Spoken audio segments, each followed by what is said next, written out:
ইতিকাফকারী ব্যক্তি তিনি গুনাহমুক্ত, তিনি গুনাহ থেকে নিজেকে দূরে রেখেছেন। আর নিজেকে আল্লাহর পথে আবদ্ধ রাখার কারণে যেটা হয়, ওয়াজরি লাহু মিনাল হাসানাত, তার জন্য সকল হাসানাত সওয়াব এটা লেখা হয়। আসসালামু আলাইকুম ওয়া রাহমাতুল্লাহি ওয়া বারাকাতুহু নাহমাদুহু ওয়া নুসাল্লি আলা রাসূলিহিল কারীম আম্মা বাদ। দর্শক, এটিএন বাংলার প্রিয় অনুষ্ঠান আসিয়ান গ্রুপ নিবেদিত মহিমান্বিত Ramzan powered by Asian AB polymer industries Limited অনুষ্ঠানে আপনাদের সাথে আছে আমি মুফতি আল আমিন খান। আর আজকে অতিথি হিসেবে পেয়েছি বরেণ্য ইসলামিক স্কলার মুফতি আব্দুল হাফিজ মারুফ হাফিজাহুল্লাহ। আসসালামু আলাইকুম ওয়া রাহমাতুল্লাহ। ওয়ালাইকুম আসসালাম ওয়া রাহমাতুল্লাহি ওয়া বারাকাতুহু। আমরা আপনার থেকে আজকে জানতে চাই এতেকাফ নিয়ে। এতেকাফ অত্যন্ত গুরুত্বপূর্ণ একটি আমল রমাদান মাসের। এই এতেকাফ, এটার গুরুত্ব এবং ফজিলত নিয়ে প্রথমে বলবেন। জাযাকুমুল্লাহ খাইর। রমজান মাসের শেষ দশকে অলরেডি আমরা চলে এসেছি, আলহামদুলিল্লাহ। আলহামদুলিল্লাহ। তো এখানে আসলে এতেকাফের ব্যাপারটি খুবই গুরুত্বপূর্ণ। রমজান মাসে শেষ দশকে যে এতেকাফ করা হয়, এই এতেকাফকে আসলে ওয়াজিবে কিফায়া বলা হয়। অর্থাৎ যে সকল জুমার মসজিদ রয়েছে, এই জুমার মসজিদে এলাকাবাসী থেকে কমপক্ষে একজন অবশ্যই ইতেকাফে বসবেন। যদি কেউই না বসেন তাহলে পুরো এলাকাবাসী গুনাহগার হবেন। আলহামদুলিল্লাহ, অনেক মসজিদ তো এমন আছে যেখানে এত পরিমাণ ইতেকাফকারীগণ আসেন যে সেখানে জায়গা দেওয়া হয় না। আলহামদুলিল্লাহ, জায়গা দেওয়াটা সম্ভব হয় না। আসলে ইতেকাফের ফজিলত সম্পর্কে রাসূলুল্লাহ সাল্লাল্লাহু আলাইহি ওয়াসাল্লাম বলেছেন, আল মুতাকিফু হুয়া ইয়াতাকিফু যুনুব ওয়া ইয়াজরি লাহু মিনাল হাসানাত কাআমিলিল হাসানাতি কুল্লিহা। সুবহানাল্লাহ। যে ইতিকাফকারী ব্যক্তি তিনি গুনাহমুক্ত, তিনি গুনাহ থেকে নিজেকে দূরে রেখেছেন। আর নিজেকে আল্লাহর পথে আবদ্ধ রাখার কারণে যেটা হয়, ওয়াজরি লাহু মিনাল হাসানাত, তার জন্য সকল হাসানাত সওয়াব এটা লেখা হয়। সুবহানাল্লাহ। অর্থাৎ একজন ব্যক্তি ইতিকাফ করার কারণে মসজিদে নিজেকে আবদ্ধ রেখেছেন। উনি তার আত্মীয় মারা গেছেন, জানাজায় যেতে পারলেন না। উনি বাইরে থাকা অবস্থায় বিভিন্ন রকমের ভালো কাজ করতেন, সেই ভালো কাজগুলো তিনি ইতিকাফি মুতাকিফ হওয়ার কারণে করতে পারছেন না। তো ফেরেশতারা তার সকল ভালো কাজের সওয়াবগুলো তার আমলনামায় লিখতে থাকে। সুবহানাল্লাহ ওয়া বিহামদিহি। আর ইতিকাফ করাটা কেমন, যে আল্লাহ রমজানের 20টা রোজা পার করলাম, এখনো জানি না আমি গুনাহ থেকে মুক্ত হয়েছি কিনা, সফেদ শুভ্র হতে পেরেছি কিনা। এই জন্য আমি কেমন যেন তোমার ঘরে আমি চলে আসলাম, তুমি যদি আমাকে ক্ষমা না করো তাহলে আমি বের হব না। আমরা অনেক পরিভাষা বলতে পারি, সেগুলো নাই বলি। যেগুলো আমরা সাধারণত ধর্মঘট বা এই টাইপের কথা বলি, যে আমরা আল্লাহর ঘরে চলে আসব, আল্লাহ তুমি ক্ষমা না করা পর্যন্ত আমি বের হব না। তো আল্লাহ সুবহানাহু ওয়া তাআলা ঘরে যখন একজন ব্যক্তি থাকেন, তখন তার কি অবস্থা থাকে? উনি গুনাহমুক্ত থাকেন এবং দুনিয়ার বুকে সবচাইতে শ্রেষ্ঠতম জায়গা মসজিদে থাকছেন, সবসময় রহমত বর্ষণ হচ্ছে তার উপরে। এবং এই অবস্থায় যদি তিনি মারা যান, তাহলে আল্লাহ রাব্বুল আলামিন তাকে অবশ্যই ক্ষমা করে দিবেন ইনশাআল্লাহ। জি, চমৎকার শেখ বলছিলেন। শুনবো আপনার থেকে আবারও বিরতির পরে। দর্শক, এটিএন বাংলার পর্দায় আপনারা দেখছিলেন আসিয়ান গ্রুপ নিবেদিত মহিমান্বিত Ramzan powered by Asian AB polymer industries Limited. দিচ্ছি ছোট্ট বিরতি, সঙ্গেই থাকুন, ফিরছি ইনশাআল্লাহ।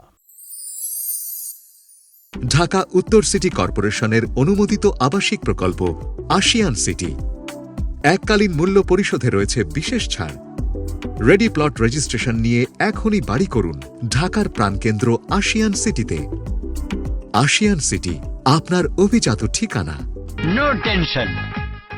সর্বাধুনিক প্রযুক্তিতে তৈরি এবি পলি পাইপ, আধুনিক যুগের পাইপ। এবি পলির মানে বুদ্ধিমানরাই জানে। AB Poly UPVC pipes and fittings, টিকবে যুগের পর যুগ। বিরতির পর আবারও স্বাগত জানাচ্ছি দর্শক আপনাদের সকলকে এটিএন বাংলার পর্দায় আসিয়ান গ্রুপ নিবেদিত মহিমান্বিত রমজান অনুষ্ঠানে powered by Asian AB polymer industries Limited. আমরা কথা বলছিলাম এতেকাফের গুরুত্ব এবং তাৎপর্য নিয়ে। শেখ, এতেকাফরত অবস্থায় একজন এতেকাফকারী কিভাবে তার 24 ঘন্টা কাটাবেন? গুরুত্বপূর্ণ একটি বিষয়। আমরা অনেক সময় মনে করি যে ইতিকাফের জন্য মসজিদে গেলাম এতটুকুই যথেষ্ট। যথেষ্ট। আসলে এতটুকু যথেষ্ট না। ইতিকাফকারী মসজিদে থাকার কারণে অবশ্যই তিনি গুনাহমুক্ত এবং সোয়াবের অধিকারী। জি। তবে এই সময়টুকু আরো সুন্দর করবার জন্য তিনি কোরআন তেলাওয়াত করতে পারেন। তিনি যদি কোরআন তেলাওয়াত শুদ্ধভাবে করতে না পারেন, তাহলে মসজিদে সেখানে বসে কোরআন শেখার যে আয়োজন, সেখানে তিনি সংযুক্ত হতে পারেন, শিখতে পারেন। দ্বিতীয়ত আল্লাহর জিকির করতে পারেন। এবং এই লাস্টের 10 দিন অনেক সময় দেখা যায় বাসায় বাড়িতে থাকলে তাহাজ্জুদ পড়া যায় না, তিনি তাহাজ্জুদে নিয়মিত হতে পারেন। কিয়ামুল লাইল শেষ দশকে আরো গুরুত্বপূর্ণ বিষয়, কারণ রাসূলুল্লাহ সাল্লাল্লাহু আলাইহি ওয়াসাল্লাম প্রথম 20 দিন যেভাবে কাটিয়েছেন তার চেয়েও আরো গুরুত্ব দিয়ে পরিবারের সবাইকে নিয়ে তিনি শেষ দশক পালন করতেন। অতএব তিনি পুরো রাত জেগে কিয়ামুল লাইল করতে পারেন। এতে করে তার তাহাজ্জুদ পড়ার যে একটা অভ্যাস গড়ে উঠবে, সেটা ইনশাআল্লাহ তিনি হয়তো পরবর্তীতে আরো ধরে রাখতে পারবেন। আরেকটি বিষয় হলো মোবাইলের ব্যবহার, এটা থেকে ইতিকাফে বিরত থাকা উচিত। নতুবা যে স্পিরিচুয়াল পাওয়ার তার ভিতরে আসার কথা, যে আধ্যাত্মিকতা তার ভিতরে আসার কথা, মোবাইলের কারণে, মোবাইলের অতিরিক্ত ব্যবহারের কারণে দেখা যাচ্ছে যে বাসাতেও বসে মোবাইল টিপছিল, এখন জাস্ট স্থানটা পরিবর্তন করে মসজিদে গিয়ে তিনি মোবাইল টিপছেন। আর মোবাইলে যে সবসময় ভালো কিছু আসে এমন না, সেক্ষেত্রে দেখা যায় মসজিদের আদব বিঘ্নিত হচ্ছে, রক্ষা করতে পারছেন না। এই জিনিসগুলো তার দ্বারা ঘটে যাবে। এই কারণে মোবাইলের অপব্যবহার কিংবা অতিরিক্ত ব্যবহার, যেটাই বলি না কেন, এখান থেকে অবশ্যই দূরে থাকা উচিত। পারলে বাটন মোবাইল ব্যবহার করা, নতুবা মোবাইল থেকেও দূরে থাকা, সবচেয়ে এটাই উত্তম। জি। অনেকে পত্রিকা পড়েন বসে বসে, গল্পগুজব করছেন, একে আড্ডা দিচ্ছেন, এমন টাইপও কিন্তু আমরা দেখি। এটা ঠিক কিনা?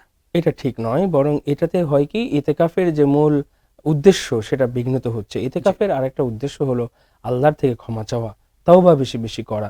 হ্যাঁ, আল্লাহ সুবহানাহু ওয়া তাআলার কাছে তওবা করলে আল্লাহ রাব্বুল আলামিন কবুল করবেন এবং ক্ষমা করে দিবেন।